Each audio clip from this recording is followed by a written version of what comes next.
Nous allons étudier le Daf Lamed He dans Masechet Nazir. Et avant cela, on va reprendre la fin du Daf Lamed Dalet Amud Bet. Et donc, on rappelle la marloquette entre Rabbi Eliezer et Rabbanan au sujet du Nazir. Quelles sont les parties de la vigne qui sont interdites à la consommation pour le Nazir? Selon Rabbi Elazar ben Azariah, non seulement le fruit, non seulement les boissons qui en proviennent, mais même finalement les feuilles et tout ce qui est bois tendre qu'il y a sur la vigne sont interdits selon Rabbi Elazar. Alors selon Chachamim, ils ne sont pas inclus dans l'interdit du Nazir. Quel est finalement le sujet de la marloquette?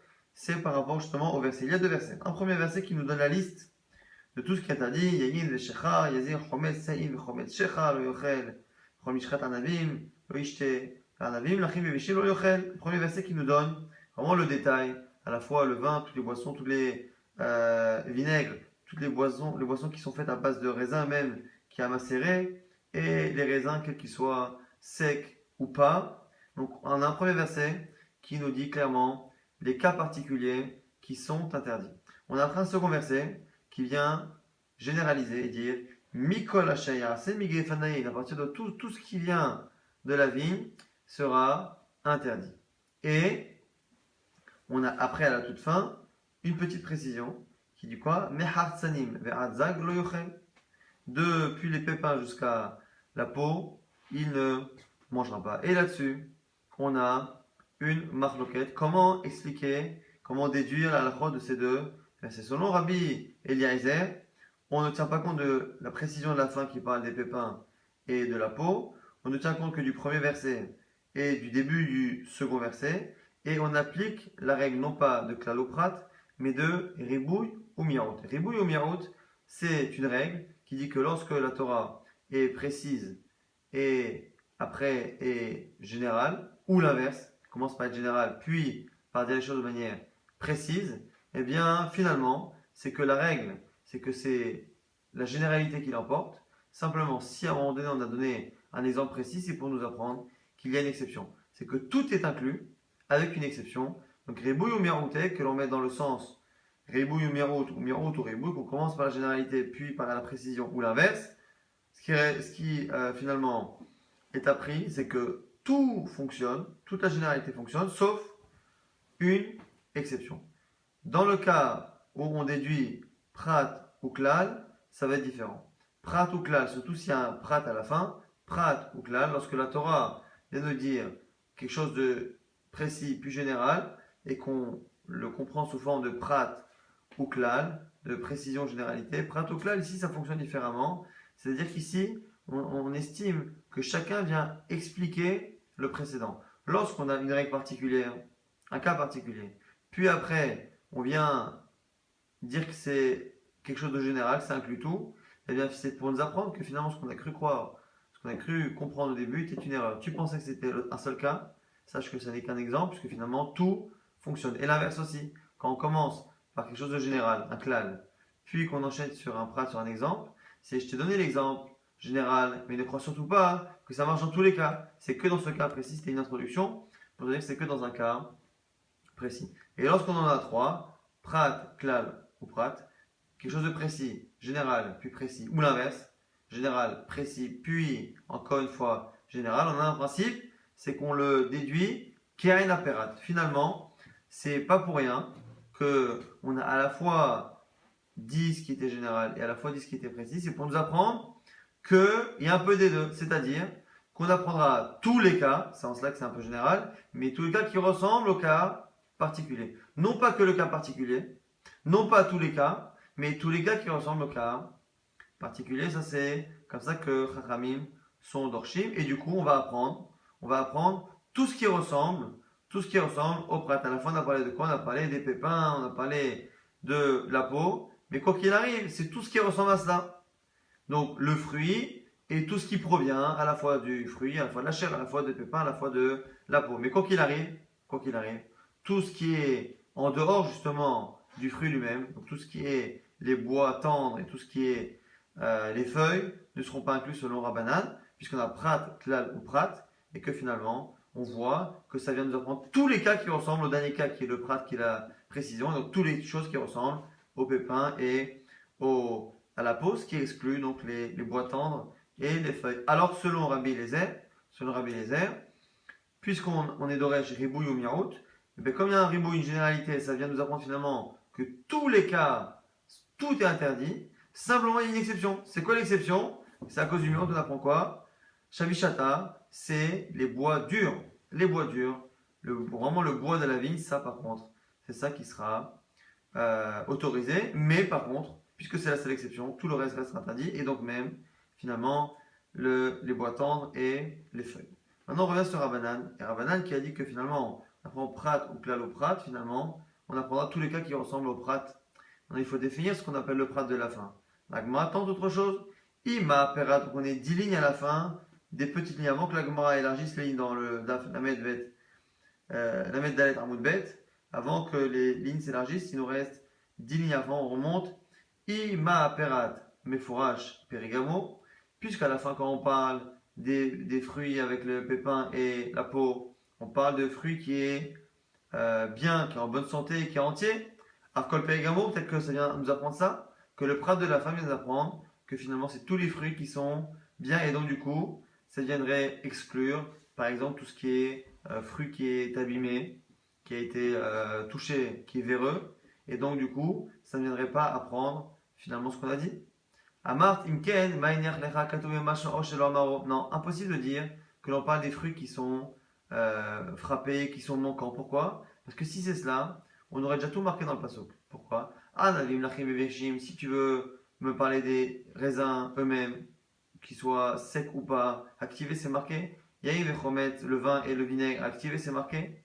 Ha'en alecha ladun kilashon haron, donc ne comprends pas comme le dernier langage, mais comme le premier la kilashon harishon. Et donc finalement, si le prat de la fin venait nous apprendre qu'il n'y a que le fruit lorsqu'il est entier, qu'il est interdit, si c'est ça, eh bien la liste de ce qui est marqué déjà dans le premier verset, nous l'apprendrait déjà. Et donc du coup, forcément, c'est pas cela. Donc c'est quoi ce prat, klal ou prat? Ça vient nous apprendre que tout doit ressembler au prat de la fin, c'est-à-dire que c'est le fruit ou tout ce qui en découle, mais pas par contre tout ce qui est à l'extérieur du fruit, comme les bois tendres et les feuilles. Agma maintenant nous dit, les rabot kol davar.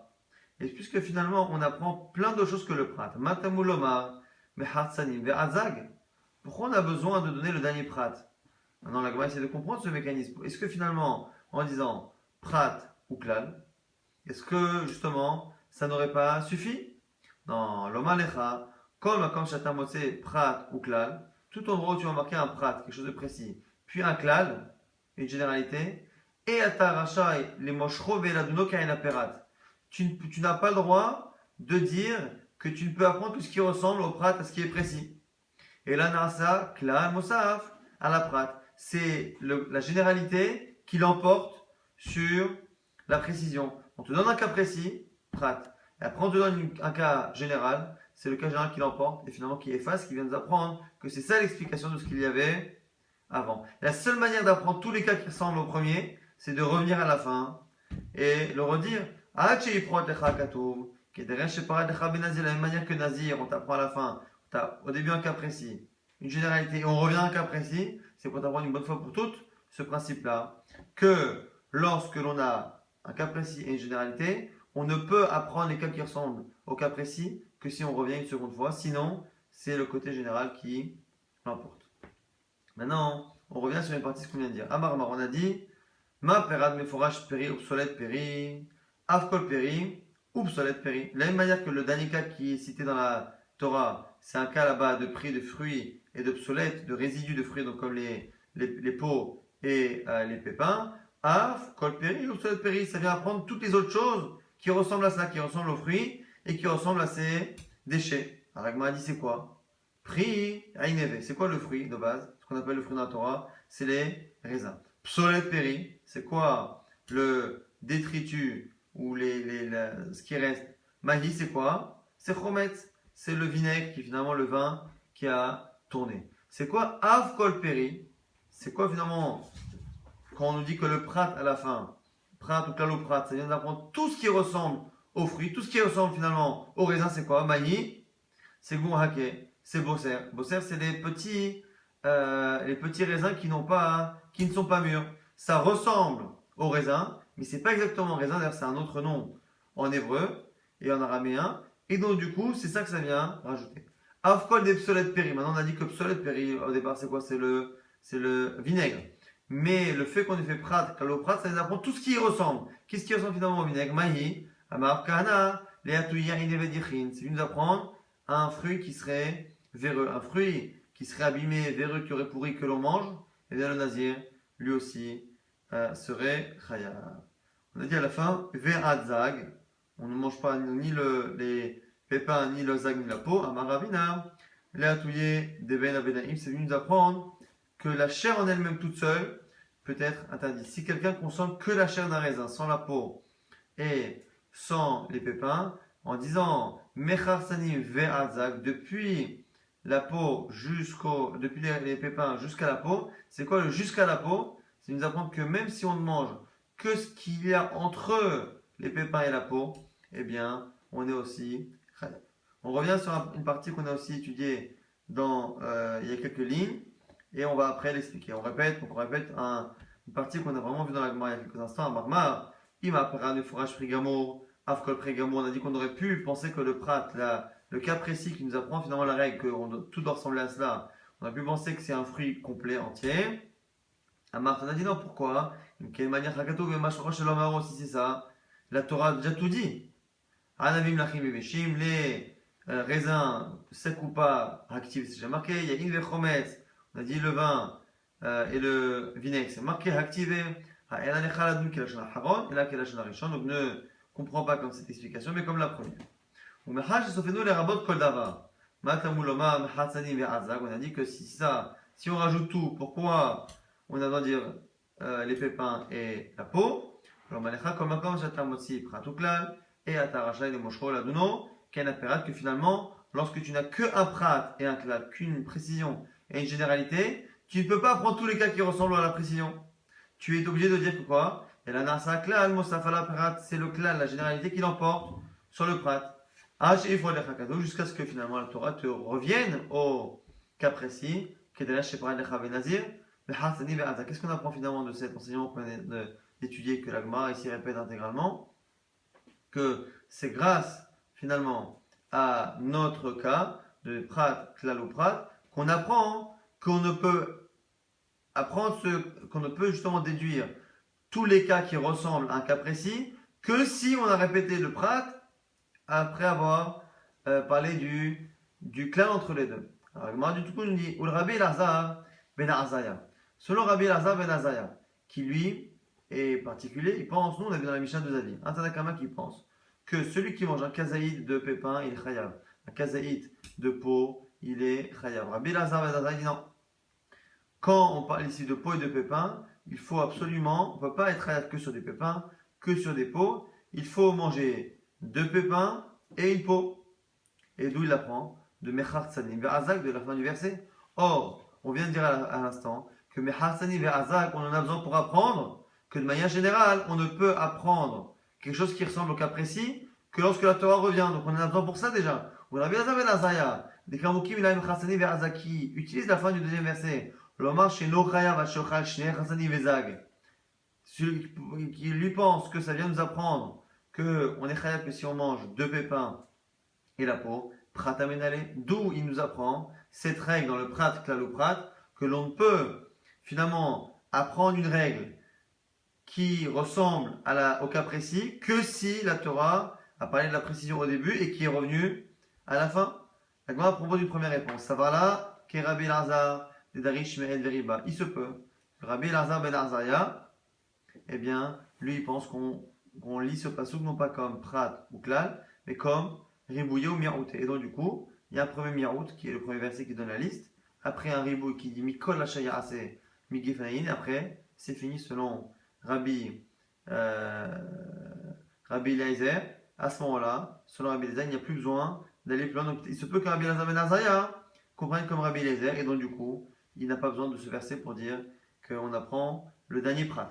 Veiba et tema. Mais si tu veux, tu peux dire Kerabanan, qui pense comme Rabanan. Et donc quoi? Que à la fois il va utiliser sa dracha pour dire qu'on apprend qu'il faut manger d'abord deux pépins et une peau pour être hayab, mais en plus prat, klal ou prat. De Isal Kadata Kedama Rabbi Elazar ben Azaya. Car si tu ne veux pas dire ça, parce que sinon, la Torah aurait dû dire Mehatsanim ve'adzag avec les pratim.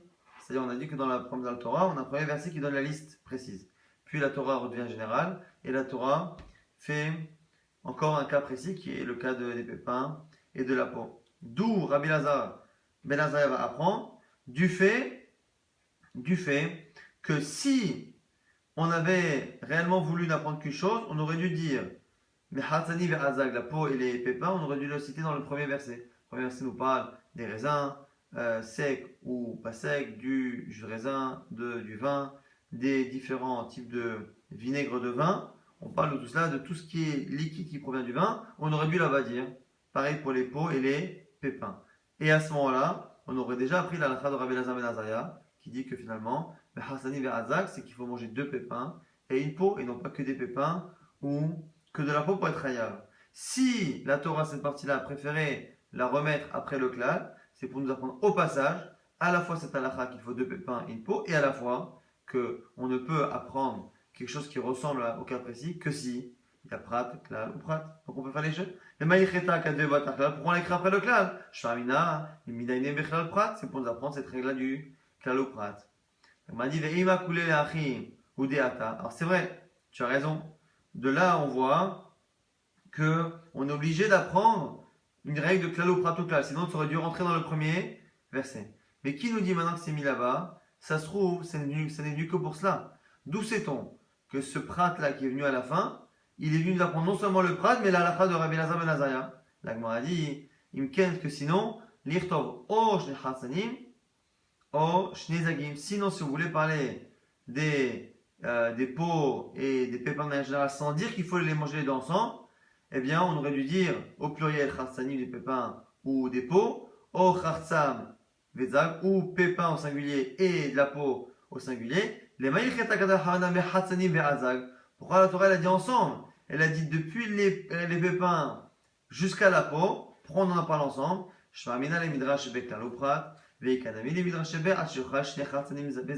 Pour nous apprendre à la fois le klal ou prat ou klal, pour revenir à un cas précis après la généralité, mais aussi pour nous apprendre que les pépins et la peau, selon Rabbi Elazar ben Azariah, ne rentrent chayav le nazir que si on mange ensemble de pépins et une peau. Maintenant la Gemara revient, et on dit Rabbi Elazar, Darish mi'et veriba, prat ou klal ou prat menale. Puisque Rabbi Elazar chez nous ici, il apprend ce verset, il apprend ces versets avec le système de mi'et et ribouille, donc de quelque chose qui est exclu, qui est rajouté. Mais il n'apprend pas le cas de prat, klal ou prat, une précision, une généralité, comme on a dit. D'où il apprend finalement cette règle de prat ou klal ou klal? Il apprend d'où? Amarabi Abaou, Nafkale Mehaikra, il apprend de ce verset. Un verset là-bas qui parle du Shomer Sachir, celui qui garde un objet de son prochain avec un salaire. Il est marqué là-bas dans le verset Ki ten ish el re'eu hamor osharose, celui qui donne à son ami finalement un animal, un taureau ou un petit bétail ou un âne à garder, mais avec un salaire. Prat, on nous a parlé des cas précis, donc on a cité les animaux. Après on dit quoi? Vechol behema, et tout animal. C'est un clal, c'est général. Et après on dit quoi? Lishmor, à garder. Et à garder, ça veut dire que ce sont simplement les animaux qui ont besoin d'être gardés. Hazar ou prat, et donc on est revenu avec une précision. Au départ on nous dit les cas précis, les animaux. Après on nous dit kol behema, tout animal, et après on nous dit ceux qui sont à garder. Prat ou klal ou prat, et à donné un kenaperat là aussi. On apprendrait selon Rabbi Abaou, c'est là-bas que Rabbi Eliezer apprendrait ce principe-là de prat ou klal ou prat. Rava, dans une autre source, Ama Nafka, les Mehaikra, il apprend cet autre verset. Un verset qui parle des korbanot, des sacrifices. Iminatson korbanot minakesavim, o minaizim lerola, s'il apporte son sacrifice à partir d'un petit bétail, des moutons ou du bouc en tant que rola, Zachar Tami écrivez-nous, il faudra qu'il apporte un mâle qui est sans défaut. Alors au début on dit ve'im min, et si une partie de, donc ve'im min, c'est un prat, ça vient donner un cas précis. Et si d'une partie de, c'est précis, après on dit tson, tson c'est le bétail, donc c'est général. Ve'im min, c'est prat, c'est précis. Hatson, le bétail, c'est général. Et après on nous sort la liste, c'est quoi? Kevasim, ou minaizim, les moutons ou les boucs. Hazar ou parat, on est redevenu précis. Prat ou klal ou prat, encore une fois on a un cas précis, une généralité, un cas précis. Et à Tananakianaperat, tu ne peux finalement apprendre que les cas qui ressemblent à la précision de la fin. Amalé Raviuda, Midiskata le Rabba. Raviuda objecte à Rabba, il dit mais Vililaf Minadin Kra, et tu aurais pu apprendre d'un autre verset, qu'un autre verset qui dit quoi? Adam qui a créé Mikem Korban Hashem, un homme qui apportera un Korban pour Hashem. Minab Behema, des animaux, il apportera des animaux, Minab Behema. Mina bakar du gros bétail, mina son du petit bétail, tekri vos korbanchem, vous apporterez vos korbanot. Au début, on nous dit min, deux. Alors, c'est quoi deux? C'est prat, c'est quelque chose de précis. Ha behema, de tout ce qui est behema animal, et là, ici, c'est général. Et après, on nous précise, gros bétail, menu bétail, bakar vatson, hazaro prat, on est revenu encore sur des précisions. Prat, uklal prat, et atadan, et la kena pera. Donc, ici, Rabbi Yehuda nous propose une autre source. On a une première source de Rabbi Abaou qui nous parle là-bas de celui qui donne un animal à garder. On parle là-bas de, on donne une liste, après on dit tout, et après on dit que les animaux qui sont à garder. Après on a la source de Rava qui parle des korbanot. Et après on a un autre exemple similaire qui est cité par Rabbi Yehuda là aussi dans korbanot. Pourquoi on ne prend pas cet exemple? Amarlé lui a répondu, Min haïlekale mishma amina. Là-bas tu ne peux pas apprendre. Pourquoi des him et atam? Aba amina abbehema, haya bichlal behema. Là-bas, comme c'est marqué mina behema, de quoi? De justement tout ce qui est behema. Eh bien, behema, comme behema, ça veut dire à la fois les animaux domestiques, à la fois les animaux sauvages, on aurait pu penser que finalement, on garde dans le verset même les animaux sauvages, alors qu'on sait très bien que pour les korbanot, on ne peut apporter que des animaux domestique. Alors là-dessus, il lui répond, Amarle, mais non. Haya, Bichlal Behema, actif Bakavatson, à la fin c'est marqué Bakavatson. Donc, même si on dit ça, au départ on nous dit un prat, mine. Après, on nous dit Behema, ça inclut tout. Comme à la fin on dit Bakavatson, gros bétail, milieu bétail, mais gros bétail, milieu bétail, ce ne sont que des animaux domestiques. Et donc, du coup, selon la règle de prat, klal ou prat, eh bien, on continuerait de dire qu'on ne va que selon le dernier cas. Et le dernier cas et tout ce qui ressemble, c'est finalement des animaux domestiques. Ve'avele, prat ou klal ou prat, ve'atana kanaperat. Donc, du coup, c'est la troisième source que rapporte Rav Yehuda de la ville de Descartes. Maintenant, la Gemara nous dit, se demande, nous on a dit qu'on avait une marloquette Rabbi Eliezer et Chachamim à propos de justement de tout ce qui est bois tendre et tout ce qui est feuilles. Donc, selon la Gemara, avait proposé de dire que Rabbi Eliezer il comprenait le verset comme avec le principe de ribouille ou de mirout, et Rabbanan avec prat ou klal ou prat. Mais la Gemara, c'est elle qui trouvait cette explication. Mais la Gemara, on se demande d'où sait-on que Rabbanan il pense de manière générale prat ou klal ou prat. Là, c'est comme ça qu'on a expliqué, mais d'où sait-on? Mais l'intérieur, d'où sait-on que c'est ainsi? Là, on a une source d'Etania, une braïta. Venatata kesev v'cholachet avenavshecha. À propos justement du maaser sheni, cet argent-là, on pourra l'utiliser pour tout ce que l'on veut. Donc tu donneras l'argent, pour tout ce que ton âme désirera. Ah bah c'est un klal, pour tout, c'est général. Du gros bétail, du petit bétail, du vin ou n'importe quel autre alcool. Prat, c'est venu finalement nous donner des cas précis. Et à la fin on nous dit quoi? Et pour tout ce que ton âme demande. On a encore un cas général. Klal ou prat ou klal. Et Atadanela Kianaparat, là aussi, on n'a plus un cas précis, une généralité, mais un précis, mais on a l'inverse, généralité, un cas précis, et encore une généralité. Là aussi, on ne le tient, on ne va que selon ce qui ressemble au cas précis. Ma perat meforash, péri, mi péri guidole karka, avkol péri, mi péri, vi guidole karka. De la même manière que le dernier cas, c'est quoi finalement le cas? On a dit que c'est tout ce qui est le Michila, le prat qui est au milieu, c'est finalement Bakar, Tson, Yaïd, Veshecha, gros bétail, menu bétail, vin et tout ce qui est cela. Et bien du coup, on apprend finalement que c'est tout ce qui est tout ce qui est un fruit et tout ce qui provient de tout ce qui pousse de la terre. Ici, ça inclut les animaux. Maintenant, on nous dit Mirde klal ou prat ou klal, ke'en prata daininan. Si finalement un klal, quelque chose de général, et quelque chose de précis, puis quelque chose de général, ke'en prata daininan, on va selon le cas précis. Klal abatra, may ahane. À quoi nous a servi le dernier klal, la dernière généralité? On a un klal, quelque chose de général. Puis on a un cas précis. Donc finalement, on voit que c'est le cas précis qui l'emporte. Que donc klal ou prat, c'est le deuxième qui va expliquer le premier. Autant un prat puis un klal, on a dit que c'est le klal qui l'emporte, mais un klal et un prat, c'est le prat qui l'emporte. Alors klal ou prat ou klal, puisque finalement, on a déjà un prat qui l'a emporté sur le klal, à quoi ça sert de répéter encore un klal? La Gemara nous dit Ahane, le soufé kol et damele, c'est pour t'apprendre qu'il n'y a pas que lui, il y a tous les autres. Si je te donne un klal, un cas général, puis un prat, un cas précis, eh bien, le cas précis l'emporte sur le klal, et donc on apprend le cas précis, mais que le cas précis. Puisqu'il y a un autre klal à la fin, un cas général, ça vient nous apprendre que c'est le cas précis, mais de manière générale, c'est-à-dire tout ce qui lui ressemble. On m'a dit Vetou, prat ou klal ou prat. Maintenant l'autre cas, précis, général, précis.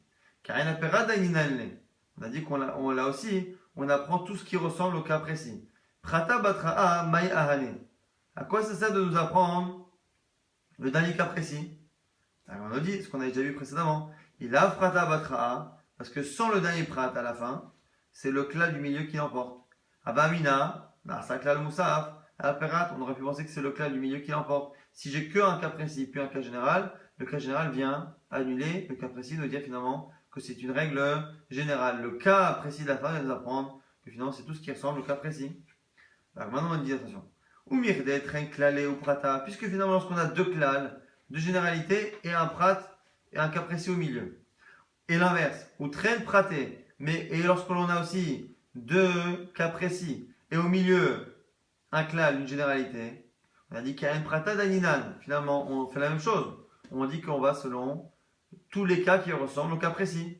Maïka bene ou bene, quelle est la différence qu'il y a entre les deux? Puisque finalement, que l'on ait d'abord un cas précis, une généralité, puis un cas précis, ou l'inverse, une généralité, un précis et une généralité, quoi qu'il arrive, on a dit qu'on va selon tous les cas qui ressemblent au cas précis. C'est-à-dire qu'on n'est ni complètement dans la précision, ni complètement dans la généralité, on est dans la généralité du cas précis. Alors c'est quoi la différence entre les deux?